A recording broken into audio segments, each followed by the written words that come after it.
네, 여러분 안녕하십니까? 미래자치분권연구소 제2차 원래 포럼을 시작하도록 하겠습니다.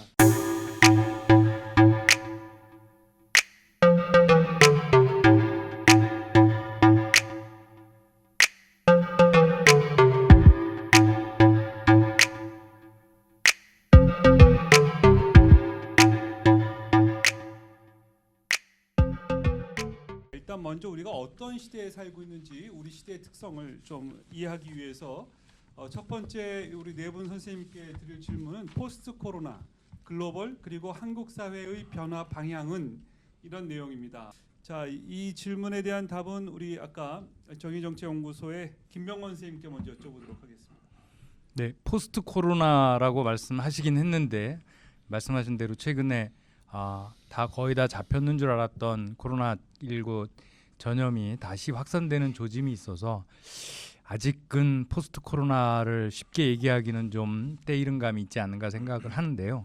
뭐 어쨌든 그럼에도 불구하고 코로나가 터지기 전인 2020년 1월 이전과 지금은 우리의 삶과 우리의 주변 환경이 너무나 많이 달라진 것 같습니다. 크게 달라진 점에 대해서 한 세 가지만 특정을 해보면 첫 번째로는 이 재난 상황이 되니까 확실히 그동안 시장의 어떤 자율 메커니즘으로 되어 있던 시장 기제로 잘 돌아가던 것도 잘 안 돌아가면서 국가가 국민들이 꼭 필요로 하고 절실한 자원들을 분배해 주는데 다시 굉장히 중요한 역할을 맡게 되는 현상들이 만들어지고 있는 것 같습니다. 우리 뭐 아시다시피 지금 국민 여러분들 대부분 착용하고 계시는 마스크도 공적 마스크로 분배가 된 지 꽤 오래됐습니다. 그리고 하다못해 국민들의 소득이 시장에서 벌어서 국민들이 그 소득으로 생활하고 이런 게 잘 안 되다 보니까 국가가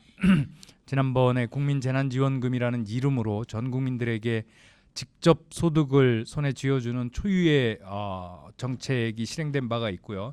이제 이런 상황들이 당분간 코로나19가 진정되지 않는 한 이 국가가 여전히 재난 상황에서 비상적인 상황에서 국민들의 삶을 유지시키는 데 굉장히 중요한 역할을 하게 될 거라고 보여지고요. 두 번째로는 전혀 의도치 않았는데 어쨌든 코로나19로 대봉쇄가 되고 국민들이 밖에 나가지 않고 자동차 안 타고 공장 가동이 줄어들면서 지금까지 우리가 우려해왔던 대기 중에 이산화탄소 배출이 갑자기 줄었다고 합니다. 그래서 국제기구들에 따르면 올해 탄소 배출이 약 8% 정도 줄어들 것으로 마이너스 8% 정도 줄어들 것으로 예상을 하고 있고 올해 우리가 의도치 않게 올해는 어떻게 하다 보니까 미세먼지 걱정 안 하고 그냥 넘어가게 되는 것 같은데 과연 이게 일시적으로 끝날 것인지 아니면 앞으로 우리가 계속 이런 상황으로 우리의 이 탄소 배출을 통제할 수 있는지가 이제 관건이 될 것 같고요. 마지막으로는 뭐 너무나 잘 아시는 것처럼 대봉쇄와 거리두기, 휴교, 휴업 뭐 이런 것들이 좀 장기화되고 하면서 이제 이른바 비대면 생활과 비대면 비즈니스가 유행하게 될 거다. 이제 이런 예측들도 나오고 실제로 그런 삶과 생활들이 우리 삶에 굉장히 가깝게 온 것 같습니다. 많은 분들이 이제는 오프라인으로 모이지 않고 화상회의나 이런 걸 통해서 서로 만남도 하고 토론도 하고 하는 세상이 온 게 아닌가 이런 말씀을 드리고 싶습니다. 제가 볼 때 이러한 사회적 변화에서 우리 나라 또 우리 사회가 어떤 기회로 삼아야 할 건가에 대해서 좀 주목하고자 합니다. 이런 어려운 시기에 이 어려운 시기를 그냥 극복한 것으로 벗어나서 우리 사회가 그대로 미루고 있었던 것을 한번 변혁시키는 혁신시키는 그런 기회를 삼는 게 좋겠다. 변화와 혁신은 어느 시대나 중요한 주제였으나 그것을 잘 실천하는 시대가 없었습니다. 특히 큰 뭐랄까요, 엄청난 이벤트, 전쟁이라든지 뭐 혁명이라든지 혁명적인 수준 뭐 이런 일들이 일어나지 않고는 그런 일이 잘 변하지 않았는데 우리가 그런 일은 아니라 하더라도 이번 일을 통해서 그런 변화가 있으면 좋겠다는 생각을 하고요. 그 변화에 전제돼야 될 것은 이제 우리 사회의 불균형이 지나치게 확대되고 있는데 양극화 또 사회적 여러 가지 불균형적인 요소가 이번 기회에 좀 해소되었으면 좋겠다라는 생각이 듭니다. 일자리는 모든 사람에게 생존의 절대적인 가치를 가지는 그런 시대가 되어버렸어. 그 전에 일자리가 없어도 어떻게 하다 보면 또 일자리가 생기기도 하고 또 친구들과 새롭게 창업도 할 수 있는데 요즘에는 그런 게 점점 어려워지고 일자리를 한번 놓치면 영원히 일자리 잡기가 어려울 수도 있다는 그런 불안감이 있습니다. 이런 기회에 일자리를 만들어내는 새로운 산업이라든지 새로운 산업의 구조를 가는 것이 좋을 거라고 생각이 듭니다. 특히 왜 이런 생각을 하게 됐냐면 그린 뉴딜이 정부에서 이렇게 많은 얘기를 하게 되고 또 지금 수없이 많은 사람들이 그린 뉴딜의 각자의 생각을 담고 있는데 이 그린 뉴딜의 근본적인 취지는 사회의 바닥에 깔려있던 여러 가지 문제점을 해소하고 우리들의 삶, 국민의 삶을 더 나은 곳으로 가져가기 위한 일자리나 새로운 산업의 전개로 가야 그 그린 뉴딜의 효과를 볼 수 있다고 봅니다. 우리 그린 뉴딜은 미국의 1930년에 있었던 뉴딜의 정책에서 그린자를 입힌 것인데 그때도 뉴딜은 우리가 알기로는 일자리 확대 정도로 알고 있지만 미국의 사회의 여러 가지 문제를 해결하고 복지를 확대하는 일에 치중되었다. 이런 것으로 볼 때 그린 뉴딜에 나갈 방향 또 지금의 새로운 변화와 혁신을 통해서 이루어야 하는 것과 같은 맥락에서 진행돼야 될 것으로 보고 있습니다. 포스트 코로나 코로나가 끝나면 우리 삶이 어떻게 달라질까 이런 기대가 있었던 것 같은데 여전히 코로나 속에 있습니다.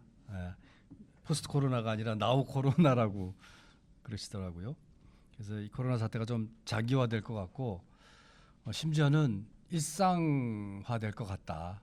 그래서 이제는 이 위드 코로나와 함께 어떻게 우리가 삶을 유지할 수 있을지 이런 국면으로 논의가 좀 넘어가는 것 같습니다. 언제까지 우리가 언택트 비대면으로 살 수 있을지 참 난감합니다. 사람이 어떻게 사람을 안 만나고 살 수 있는지 오래가기 힘들다고 봅니다. 딜레마 같은 상황인데 조금 더 생각해 보면 우리가 비대면을 염려하는 이유가 뭘까? 엄청 세 가지라고 봅니다. 일단 원거리 이동을 좀 하지 말자. 이게 어디로 퍼질지 모르니 이 확산을 조금 축소하고 완화시키려면 원거리 이동을 자제하자. 그래서 지금 뭐 여행 거의 안 가지 않습니까? 원거리 이동의 문제를 제기하고 두 번째는 한꺼번에 모이는 것을 좀 자제하자. 그 집합, 다중, 이게 집단 감염의 위험이 있으니까 이게 이제 비대면의 행동 수칙으로 얘기되어 있는 거고 마지막으로는 누가 모였는지 모르니까 사후에 감염을 추적하기 어려워서 통제가 불가능하니까 이제 익명성의 문제를 제기하는 것 같습니다. 즉 원거리, 집합다중, 익명 이 세 가지가 이제 가장 위험 요소인데 저는 이걸 그대로 거꾸로 해야 되지 않을까. 이제 원거리 가지 말고 근거리에서 살아야 된다. 네. 두 번째는 집중되어 있는 거 다 분산시켜야 된다. 그 다음에 익명성이 아니라 평소에 알고 지내는 신뢰관계가 중요한 삶의 기준일 수밖에 없다. 결국은 근거리, 분산, 신뢰가 가능한 것이 어딜까? 동네입니다. 우리가 로컬이라고 얘기하고 근린이라고 얘기하는 바로 동네가 앞으로 코로나 이후에 코로나와 함께 우리가 그나마 살아가려면 로컬에서 함께 살아가는 방식을 이제 다시 만들어가지 않으면 안 됩니다. 이거는 우리가 처음 겪는 일이 아닙니다. 동네에서 함께 살아가는 거는 인류가 오랫동안 이렇게 살았습니다.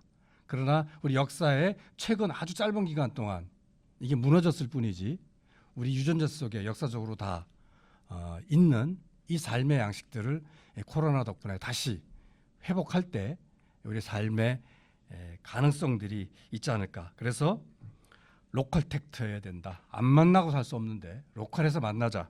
그래서 로컬이 일상의 삶을 다시 재구성하는 새로운 장소가 될 거다. 이렇게 생각해 봅니다. 네.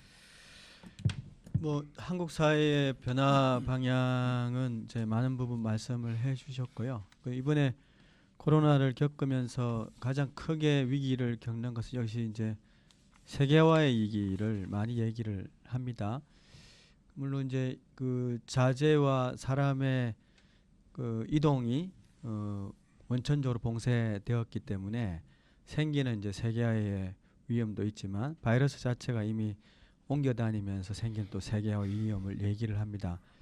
예전에 이제 세계화는 사실은 어떻게 보면 모두 다에게 공평하게, 물론 공평하다는 건 아니지만 예외가 없이 바이러스는 어쨌든 침투를 하기 때문에 그런 면에서 보면 또 세계화가 이루어진 듯한 그런 역설도 또 있는 것 같고요.